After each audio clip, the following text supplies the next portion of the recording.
Way up in the uncharted, savage land known as upstate New York is Six Flags Great Escape, a park with next to nothing around it in terms of theme parks, has an on-site hotel, and is 10 minutes from a major tourist town in Lake George.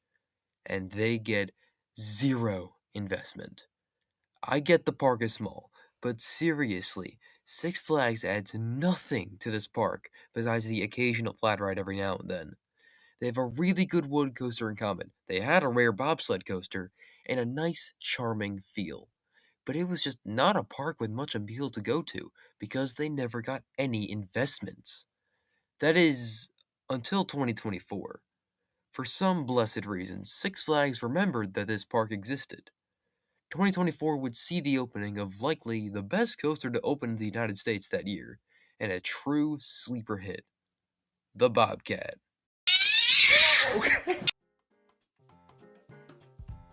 That intro wasn't a joke.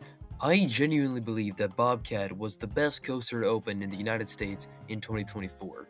The rest of the world, definitely not, but absolutely in the US.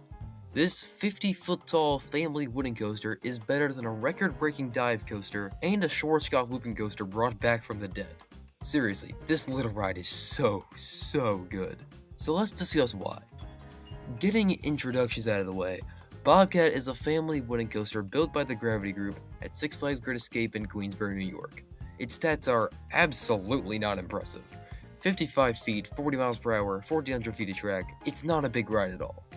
But god damn it, did this thing pack a punch with the layout that it has, which I'll get to later. As I mentioned, Bobcat is the first coaster to open at Great Escape since Frankie's Mine Train, a kids coaster that opened in 2005. Why must you hurt me in this way? 19 years. This park hasn't gotten a coaster since the Bush administration, for God's sake. America! Fuck yeah! But hey, after 19 years, they got a pretty damn good ride.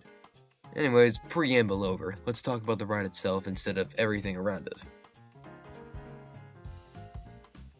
Bobcat is in the Festhaus section of Great Escape. This loosely themed Bavarian section has really just everything in the back of the park. It definitely reshapes how this area looks, especially as it replaced Alpine Bobsled, the former marquee attraction of this section. Bobcat looks really good. Wooden coasters always just look so cool, especially with the fresh wood. There's also a really damn good looking entrance sign with some rock work and even statues of bobcats. Six Flags cooked with this one, I have to say. The queue itself has no theming, but it's really cool how it weaves through the structure of this ride. It is definitely loud though when a train passes through. Most rides at this park don't really get long lines, but Bobcat could definitely get around a half hour most days if it's on one train. An unfortunately rather common occurrence at this park, but oh well. Yeah, this line can crawl if it's on one train, as they do only sit 12 riders. Moving on, the station is in the same building as it was for Alpine Bobsled. This kind of alpine chalet almost, but some nice props thrown in. As is the trend with Six Flags recently, the presentation is done quite well for this ride. In terms of loose articles, there's bins on the ride platform, so no need to buy a locker. Yay, no price gouging. You'll then enter your train, which are the delightful Timberliners. These trains are perfect for compact wooden coasters such as this, and are super comfortable. The lap bars are also unique and comfy, coming down from the side. They're damn good trains for a ride like this.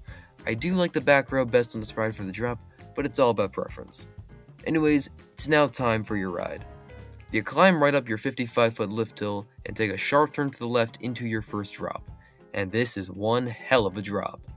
Yeah, it isn't big, but it just yanks you over if you're in the back. Some gnarly ejector airtime. I'd call the drop my favorite part of the ride in the back, but there's another moment later that is better in other rows. After the drop is a nice speed hill filled with floater airtime, before you bank slightly into what I can only call a trick-track double-up. I mean, it fits the criteria laid out by RMC, so we'll take it. Essentially, it's a double-up, but the two hills are outwardly banked, giving you some more forces than your average double-up. And there is some real nice airtime in all rows, but it doesn't launch you out. After that, you drop down into this real low turnaround with a bunny hill in the middle. This tiny little hill is what I was referring to as being better than the drop. It comes kinda out of nowhere and slings you out of your seat no matter the row. The ejector is honestly kinda shocking for a ride of this scale. Continuing on, you wind through a couple turns with another bunny hill thrown in before jumping up into a double down with some nice airtime in all rows, before banking low and into the brakes. Yep, that's it. Like maybe 6 elements and 1,400 feet of track. Bobcat isn't a long coaster in the slightest, but boy does it pack a punch with what it has. There's good airtime on every hill, and it's paced masterfully. It only goes 40 miles per hour, but it doesn't feel that way with how low and snappy this layout is. And also, it is brand new, but this ride is ridiculously smooth for a wooden coaster. It still has that traditional wooden coaster rumble, but this is something I can just marathon over and over again. Which is good, because for as good as Comet is, it is quite bumpy at times. I gotta commend Gravity Group here, because good lord, they have absolutely mastered the art of making family wooden coasters. As of now, Bobcat is the only family woody of theirs that I have done, but Wooden Warrior and Oscar's Wacky Taxi are rather close to me. I mean, I'd go to Quasi in a heartbeat, but I'm gonna need an excuse to go to Sesame Place, because it will just look off if Elmo is walking down the midway, filled with little kids and parents, and then there's just this one teenager walking around videoing the rides. One of these things is not like the others. One of these things doesn't belong. Anyways, I suppose I should conclude this review. Bobcat is a truly magnificent little coaster, and a godsend to Great Escape. It's paced to perfection, features an action-packed, albeit short layout, and could signal hope for this underrated park in terms of investment. If I had to rate it, I'd give it a 9 out of 10 straight up. Keep in mind there's obviously a different rating system, if there even is one, for family coasters compared to thrill coasters. I obviously don't think Bobcat is as good as, like, I don't know, the fucking Beast or something. But for a family coaster, oh yeah, it's damn good. So I guess the question is, will this change things for Great Escape? I mean, God, I hope so. That park is actually so underrated it hurts. If Six Flags can just add some new thrill coaster there, I'll be in their debt for the rest of my life. Just take out this piece of shit of heathenist trash, put in a Raptor clone, and we'll be all good. Oh, who am I kidding? They can't even settle shit for their main parks, let alone this one.